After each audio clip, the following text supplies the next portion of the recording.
여러분, 만약 누군가 여러분에게 강남의 빌딩 한 채가 아니라 이집트라는 나라 전체를 개인 명의로 등기해주겠다고 하면 믿으시겠어요?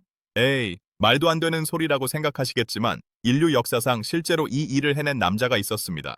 전 세계 GDP의 무려 25%를 혼자서 주물렀고 현대 가치로 환산하면 약 4조 6천억 달러, 우리 돈으로 6천조 원이 넘는 자산을 가졌던 인물.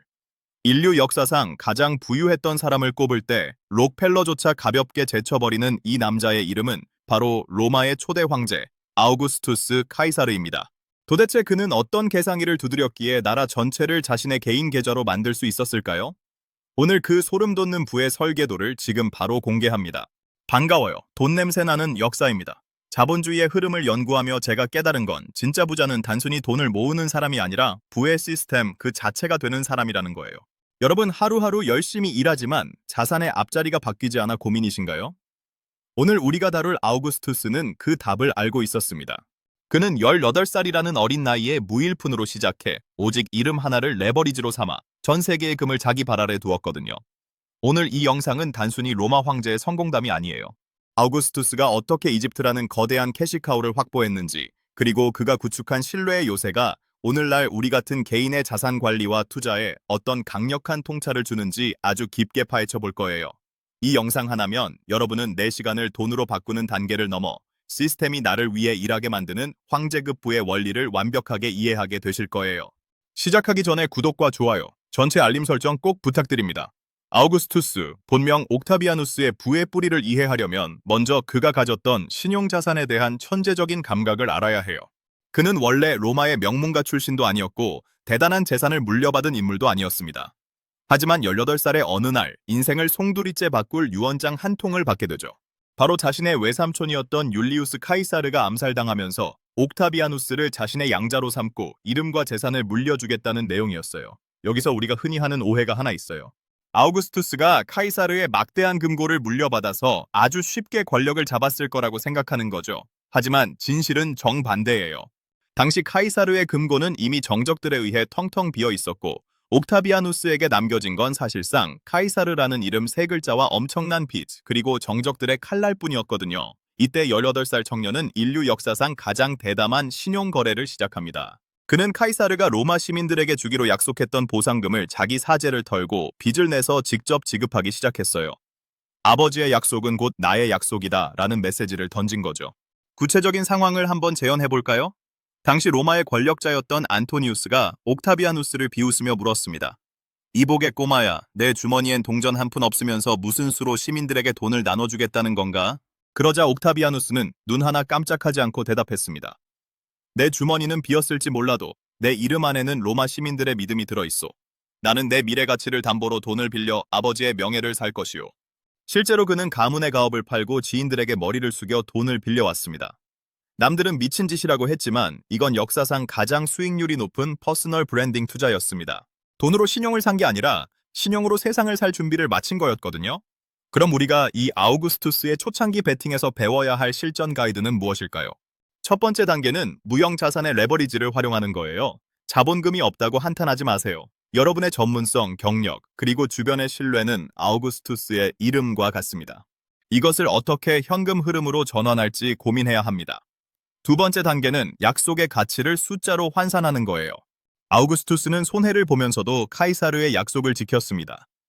직장이나 비즈니스에서 신용을 지키기 위해 지불하는 비용은 당장은 지출 같지만 나중엔 수천 배의 이익으로 돌아오는 최고의 투자입니다. 이제 기술보다 평판에 더 많은 자본을 투여해야 합니다. 세 번째 단계는 미래 가치에 대한 확신입니다. 그는 자신이 결국 로마의 주인이 될 것을 믿었기에 당장의 파산을 두려워하지 않았습니다. 여러분의 자산 포트폴리오에도 지금 당장의 수익보다는 10년 뒤의 시장을 장악할 성장 엔진이 포함되어 있는지 점검하십시오. 많은 분이 궁금해하실 거예요. 그럼 아우구스투스는 단순히 사람들의 마음만 얻어서 부자가 되었던 걸까요? 아닙니다. 그는 사람을 볼 때 정직함과 책임감이라는 기준을 아주 엄격하게 적용했고 그 신뢰를 바탕으로 당시 세계의 보물창고였던 이집트를 정조준하기 시작합니다. 자, 이제 아우구스투스는 이 강력한 신용을 무기로 당시 가장 부유했던 여인 클레오파트라와 그녀의 연인 안토니우스를 상대로 세기의 전쟁을 준비합니다. 전 세계에 황금이 모여있던 이집트를 그는 어떻게 총 한 방 쏘지 않고 자신의 개인 사유지로 등기할 수 있었을까요? 그리고 그가 이집트에서 가져온 어마어마한 금은 로마의 부동산 가격을 어떻게 미친 듯이 폭등시켰을까요? 자, 이제 본격적으로 아우구스투스가 어떻게 한 나라를 자신의 개인 통장으로 만들었는지 그 기상천외한 부의 설계도를 들여다볼 시간입니다. 기원전 31년 악티움 해전에서 안토니우스와 클레오파트라의 연합군을 격파한 아우구스투스는 드디어 이집트의 수도 알렉산드리아에 입성합니다. 당시 알렉산드리아는 전 세계의 모든 보화가 모여드는 허브였고 클레오파트라가 대대손손 물려받은 프톨레마이오스 왕조의 보물창고는 상상조차 할 수 없을 만큼 거대했죠. 보통의 정복자라면 이 막대한 전리품을 로마 국고에 귀속시키고 시민들에게 생색을 냈을 겁니다. 하지만 아우구스투스는 여기서 인류 역사상 가장 영리하고도 뻔뻔한 법적 장치를 가동합니다. 이집트는 로마의 속주가 아니다. 이곳은 나, 아우구스투스의 개인 사유지다 라고 선언해버린 거죠. 여기서 우리가 꼭 짚고 넘어가야 할 오해가 하나 있어요. 아우구스투스가 단순히 욕심쟁이라서 이집트를 독점했다고 생각하기 쉽지만 진실은 훨씬 더 고도의 리스크 관리 전략이었습니다. 당시 로마의 국고인 에라리움은 원로원이 쥐락펴락하고 있었거든요. 아우구스투스는 깨달았습니다. 정치적 권력은 유한하지만 경제적 독점은 영원하다. 내가 로마의 시스템에 의지하는 게 아니라 로마의 시스템이 나의 개인 금괴에 의지하게 만들어야 한다. 그는 이집트를 국유화하는 대신 자신의 사유지로 등기함으로써 원로원의 간섭 없이 이집트에서 나오는 천문학적인 곡물 수익과 금광 수익을 마음대로 주무를 수 있게 된 겁니다. 말 그대로 한 국가의 GDP 전체가 황제 개인의 현금 흐름이 된 것이죠. 이집트의 보물 창고가 열리던 날의 풍경을 한번 상상해 보세요. 로마 군인들이 수백 척의 배에 금괴와 보석을 싣고 로마로 돌아왔을 때 로마의 경제는 그야말로 뒤집어집니다. 로마 시장의 한 상인이 옆 사람에게 이렇게 외쳤습니다. 여보게, 자네 들었나? 황제께서 이집트의 황금을 로마 시내에 통째로 풀어버리셨대. 지금 시중에 돈이 너무 넘쳐나서 대출 이자가 연 12%에서 4%로 뚝 떨어졌다는군. 다른 상인이 대답했습니다. 이자만 떨어진 게 아니야. 돈의 가치가 떨어지니까 사람들이 전부 땅을 사겠다고 난리라네. 어제 100데나리우스 하던 땅값이 오늘 아침에 200데나리우스가 됐어. 이건 미친 불장이야. 실제로 역사 기록을 보면 이집트의 자금이 유입되자마자 로마의 이자율은 3분의 1 토막이 났고 부동산 가격은 2배 이상 폭등했습니다. 아우구스투스는 이 거대한 유동성을 이용해 로마 전역에 도로를 깔고 거대한 건축물을 세우며 시민들의 환심을 샀죠. 내 돈을 써서 나라를 고쳐주는데 어느 시민이 황제를 싫어하겠습니까? 여러분, 이 이집트 개인 사유지화 전략에서 우리가 얻어야 할 자산 방어 가이드는 무엇일까요? 첫째, 여러분만의 경제적 이집트를 확보하세요. 직장 월급이라는 공적 시스템 외에 내가 온전히 통제할 수 있고 누구도 간섭할 수 없는 나만의 사적 수익 구조를 반드시 만들어야 합니다. 그것이 콘텐츠 수익이든 배당주든 작은 사업이든 말이죠. 시스템의 노예가 되지 않으려면 시스템을 압도할 개인 자산이 필요합니다. 둘째, 유동성의 힘을 이해하고 활용하세요. 아우구스투스는 금을 창고에 쌓아두기만 하지 않았습니다. 그것을 시장에 풀어 금리를 낮추고 경기를 부양했죠. 자산객의 가장 무서운 적은 묶여있는 돈입니다. 돈이 흐르게 만들어 가치를 창출하는 법을 배워야 합니다. 셋째, 법적 테두리 안에서의 창의적 설계가 필요합니다. 아우구스투스는 로마법의 허점을 이용해 이집트를 사유화했습니다. 우리도 세금이나 증여, 자산 배분에서 법의 테두리를 명확히 이해하고 내게 가장 유리한 구조를 짜는 공부를 게을리해서는 안 됩니다. 전문가들이 말하는 한 가지 흥미로운 Q&A가 있습니다. 원로원은 왜 황제가 나라를 개인 재산으로 만드는 걸 가만히 보고만 있었나요? 대답은 아주 씁쓸합니다. 황제가 개인 돈으로 군인들의 월급을 주고 시민들에게 공짜 곡물을 나눠주기 시작하자 원로원조차 황제의 지갑 없이는 로마를 운영할 수 없게 되었기 때문입니다. 경제적 예속이 정치적 항복을 받아낸 셈이죠. 부의 크기가 시스템을 압도할 때 규칙은 부자의 편이 됩니다. 자, 이제 이집트라는 화르르 타오르는 황금 엔진을 장착한 아우구스투스. 하지만 그는 여기서 멈추지 않았습니다. 그는 자신이 가진 이 어마어마한 부를 영원히 유지하기 위해 로마 역사상 가장 정교한 세금 시스템과 예산 관리 기법을 도입하기 시작합니다. 징세관들의 부정부패를 어떻게 한순간에 뿌리 뽑았을까요?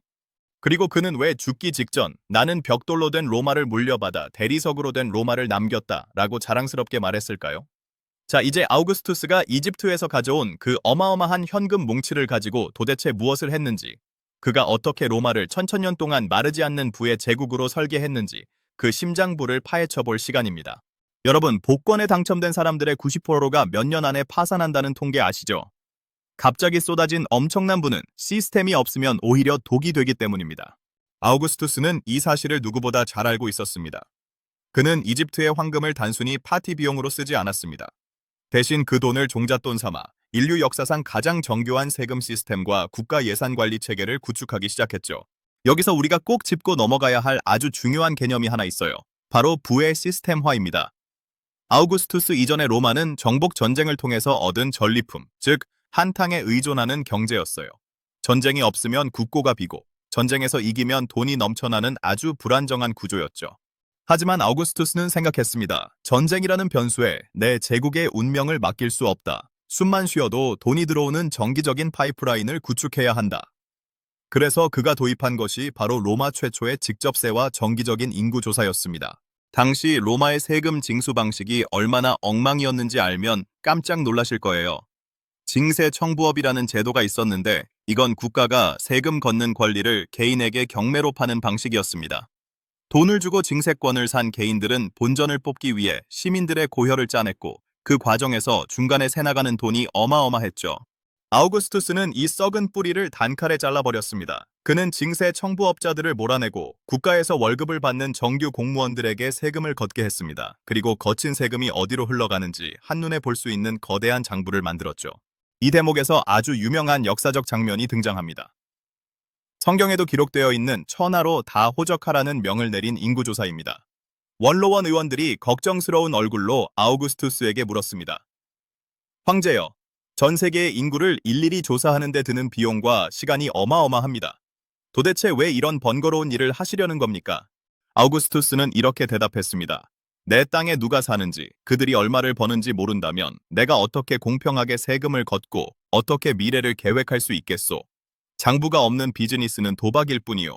나는 로마라는 거대한 기업의 CEO로서 정확한 데이터가 필요하오. 실제로 그는 20년마다 전 제국을 대상으로 인구조사를 실시했고 이 데이터를 바탕으로 토지세와 인두세를 아주 정교하게 설계했습니다. 예측 가능한 수입이 생기자 로마는 비로소 계획 경제라는 걸 할 수 있게 된 것이죠. 그럼 우리가 이 아우구스투스의 조세 혁명에서 배워야 할 실전 가이드는 무엇일까요? 첫째, 한탕의 유혹에서 벗어나 파이프라인을 설계하세요. 아우구스투스가 전쟁 전리품보다 정기적인 세금을 중요하게 여겼듯 우리도 일시적인 투자 수익보다는 매달 일정하게 들어오는 현금 흐름을 만드는 데 집중해야 합니다. 40대의 부는 얼마를 버느냐보다 얼마나 규칙적으로 들어오느냐에서 결정됩니다. 둘째, 데이터로 자산을 관리하세요. 여러분의 자산 상태를 한눈에 볼 수 있는 장부가 있으신가요? 아우구스투스처럼 내 자산이 어디에 얼마나 있고 어디로 새나가는지 정확히 파악해야 합니다. 기록되지 않는 자산은 반드시 사라집니다. 셋째, 시스템 비용을 아까워하지 마세요. 아우구스투스는 정확한 세무 행정을 위해 공무원들에게 높은 월급을 줬습니다. 우리도 내 자산을 지키기 위한 공부, 세무 상담, 전문가의 조언에 드는 비용을 아까워해서는 안 됩니다. 그 비용이 결국 더 큰 손실을 막아주는 방패가 되기 때문이죠.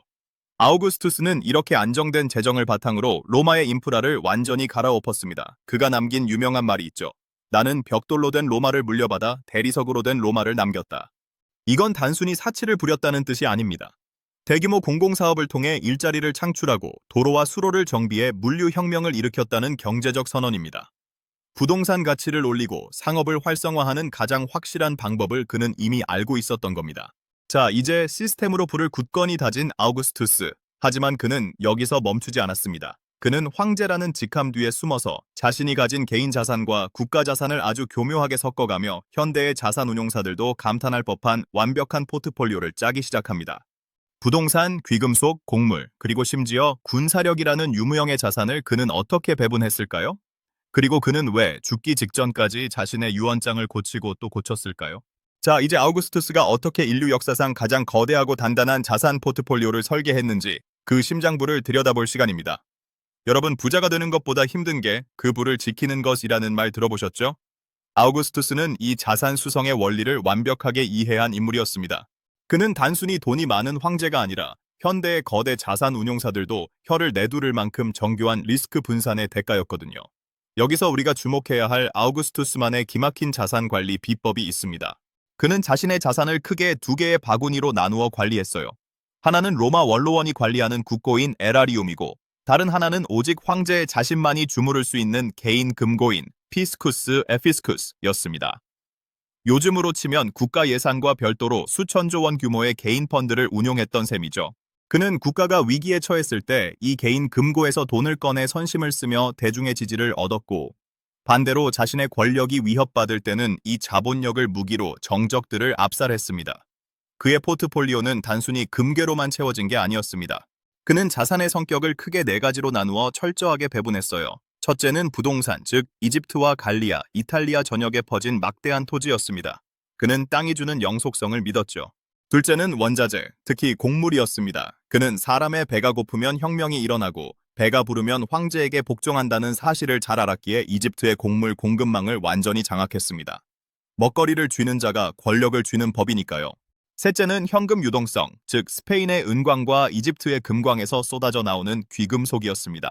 그리고 마지막 네 번째가 가장 소름 돋는 자산인데 바로 군대의 충성심이라는 무형 자산이었습니다. 이 대목에서 우리가 소름 돋게 배워야 할 아우구스투스의 실전 전략이 등장합니다. 그는 세계 역사상 최초로 퇴직 연금 펀드를 만든 사람입니다. 이름하여 에라리움 밀리타레라는 군인 퇴직 기금이었죠. 당시 로마 군인들은 퇴직 후에 생계가 막막해서 반란을 일으키는 경우가 많았습니다.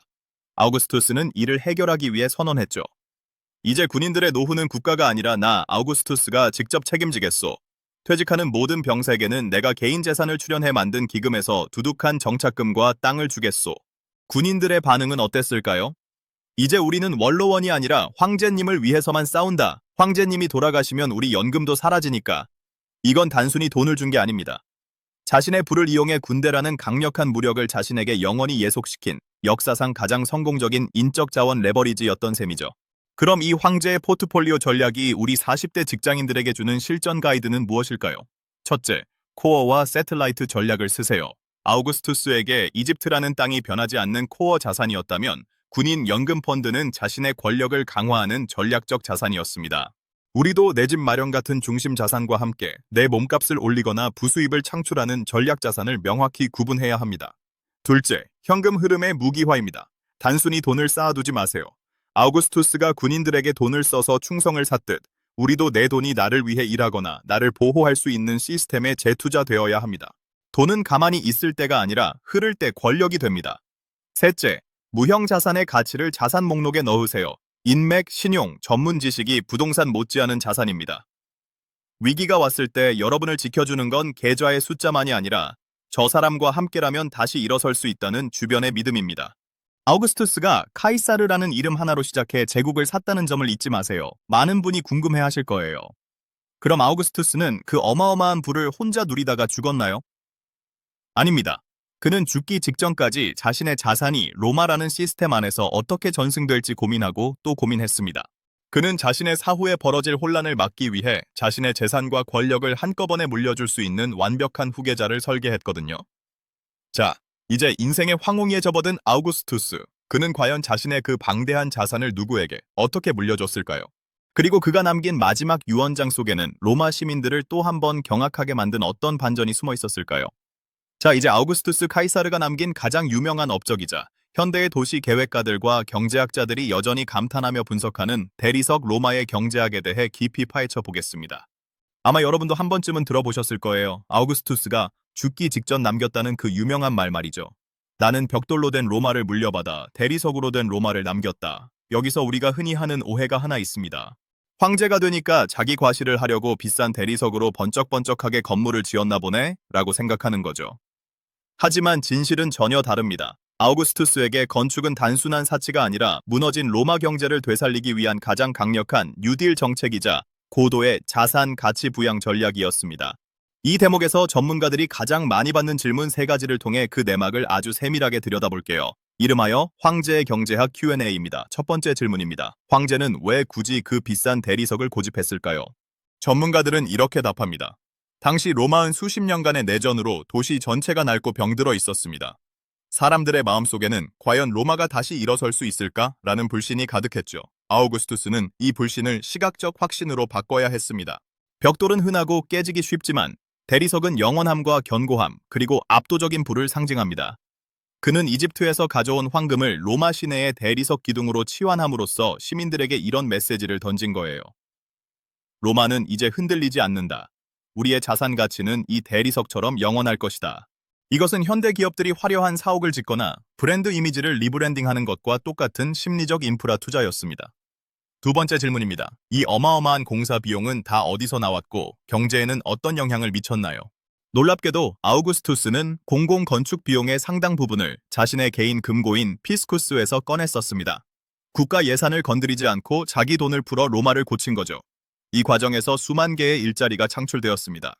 내전이 끝나고 할 일이 없어진 퇴역 군인들과 실업자들에게 망치와 정을 쥐어준 거예요. 돈이 돌기 시작하니 소비가 살아났고 도로와 수로가 정비되니 물류 비용이 획기적으로 낮아졌습니다. 결과적으로 로마 시내의 부동산 가치는 폭등했고 상업은 유례없는 호황을 맞이했습니다. 그는 지출을 통해 제국의 기초 자산을 키우는 선순환 구조를 만든 천재적인 경영자였습니다. 마지막 세 번째 질문입니다. 아우구스투스는 건축을 통해 어떤 정치적 이득을 얻었나요? 그는 모든 건물에 자신의 이름과 가문의 문장을 새겼습니다. 시민들은 아침에 일어나 깨끗한 수돗물을 마시고 화려한 광장에서 산책하며 웅장한 신전에서 기도할 때마다 무의식적으로 깨닫게 됩니다. 이 모든 풍요를 준 사람은 황제 아우구스투스다. 그는 돈으로 시민들의 일상을 매수한 거예요. 칼로 다스리는 통치는 저항을 부르지만 부로 제공하는 복지는 복종을 부른다는 사실을 그는 너무나 잘 알고 있었던 겁니다. 그럼 이 대리석 로마의 경제학이 우리들에게 주는 실전 가이드는 무엇일까요? 첫째, 여러분의 인프라를 대리석으로 교체하세요. 이제 단순히 열심히 일하는 벽돌의 단계에서 벗어나야 합니다. 나만의 전문성, 확고한 브랜드 이미지, 그리고 위기에도 흔들리지 않는 탄탄한 자산 구조라는 대리석 인프라를 구축해야 합니다. 겉모습만 화려한 게 아니라 속까지 단단한 내실을 다지는 투자가 필요합니다. 둘째, 낙수 효과가 아닌 분수 효과를 노리세요. 아우구스투스가 밑바닥 일자리를 만들어 경제를 살렸듯 여러분의 투자나 사업도 주변 사람들과 수익을 나누고 선한 영향력을 끼칠 때 비로소 시스템으로 정착됩니다. 나 혼자 잘 먹고 잘 사는 분은 오래가지 못합니다. 내부가 흐르게 만들어 주변의 지지를 얻는 시스템을 만드세요. 셋째, 자산의 상징 자본을 이해하세요. 부동산을 살 때나 주식을 살 때 단순히 숫자가 아니라 그 자산이 가진 상징성과 미래 가치를 보십시오. 대리석처럼 시간이 흐를수록 가치가 더해지고 사람들의 욕망이 집결되는 곳에 여러분의 자본을 묻어두어야 합니다. 아우구스투스는 이렇게 로마를 대리석으로 덮으며 자신의 제국이 영원할 것이라 믿었습니다. 하지만 인간은 누구나 죽음을 맞이하죠. 인류 역사상 가장 부유했던 이 황제는 자신의 마지막 순간 그 방대한 자산을 어떻게 처리했을까요? 자, 이제 아우구스투스 카이사르의 대장정을 마무리할 마지막 장으로 들어갑니다. 그가 남긴 유언장 속에 숨겨진 마지막 반전. 그는 왜 자신의 후계자에게 제국뿐만 아니라 자신의 개인 장부까지 낱낱이 공개했을까요? 그리고 그가 남긴 부의 유산은 2000년이 지난 오늘날 우리에게 어떤 마지막 질문을 던지고 있을까요? 서기 14년 8월 이탈리아 남부의 놀라 인류 역사상 가장 거대한 부를 일구었던 남자 아우구스투스 카이사르가 75세의 나이로 마지막 숨을 거두기 직전이었습니다. 그는 곁에 있던 친구들에게 마지막으로 이렇게 물었다고 합니다. 내가 인생이라는 연극에서 내 배역을 잘 소화한 것 같나? 그렇다면 나갈 때 박수를 쳐주게. 이 짧은 유언은 그가 평생 모았던 수천조 원의 자산이 그에게는 무엇이었는지를 단적으로 보여줍니다. 그에게 돈과 권력은 자신의 욕망을 채우는 수단이 아니라 로마라는 거대한 무대를 완벽하게 꾸미고 유지하기 위한 최고의 소품이었던 것이죠. 그는 죽기 직전까지도 아주 치밀한 경영자였습니다. 자신의 유언장을 원로원에 공개하며 로마 제국의 모든 군사력과 재정 상태가 적힌 제국 업적록이라는 장부를 남겼습니다. 내가 어디서 얼마를 벌었고 로마를 위해 어디에 얼마를 썼는지를 낱낱이 공개한 거예요. 이것은 단순한 기록이 아니라 후계자 티베리우스가 이 거대한 시스템을 차질 없이 운영할 수 있도록 남긴 완벽한 인수인계 매뉴얼이었습니다. 자, 오늘 우리는 인류 역사상 가장 부유했던 황제 아우구스투스의 부의 원리를 깊게 파헤쳐 보았습니다. 여러분의 머릿속에는 어떤 키워드가 남으셨나요? 첫째, 이름이라는 신용자산을 무기로 삼으십시오. 18살 청년이 이름 하나로 세상을 샀듯 40대인 우리의 가장 큰 자산은 평판입니다. 둘째, 공적 시스템을 압도할 사적 수익 구조, 즉 나만의 이집트를 만드십시오. 시스템에 휘둘리지 않으려면 시스템을 지탱할 수 있는 개인의 경제적 해자가 필요합니다. 셋째, 부의 시스템화만이 영속성을 보장합니다. 한탕의 전리품이 아니라 정기적인 세금과 예산 관리처럼 마르지 않는 파이프라인을 설계해야 합니다. 여러분, 아우구스투스는 천천히 서둘러라, 페스티나 렌테라는 말을 좌우명으로 삼았습니다. 자산을 불리는데 급급해 무리한 베팅을 하기보다 시스템을 구축하며 단단하게 나아가라는 뜻이죠. 지금 영상을 끄고 나면 당장 이것 하나만 실천해보세요. 여러분의 은퇴 후를 책임질 군인 연금 펀드 같은 확실한 현금 흐름 파이프라인이 하나라도 있는지 점검해 보시는 겁니다. 만약 없다면 오늘부터라도 그 설계를 시작해야 합니다. 황제의 부는 하루아침에 이루어진 것이 아니라 철저한 설계와 기록 위에서 탄생했으니까요. 오늘 아우구스투스의 이야기가 여러분의 부의 지도에 새로운 이정표가 되었길 바랍니다. 내용이 유익하셨다면 구독과 좋아요 부탁드리고요. 댓글로 여러분이 생각하는 황제의 자산 관리 중 가장 인상 깊었던 점을 공유해주세요. 내일도 돈 냄새 나는 역사에서 뵙겠습니다. 오늘도 자산을 지키는 현명한 하루 되세요.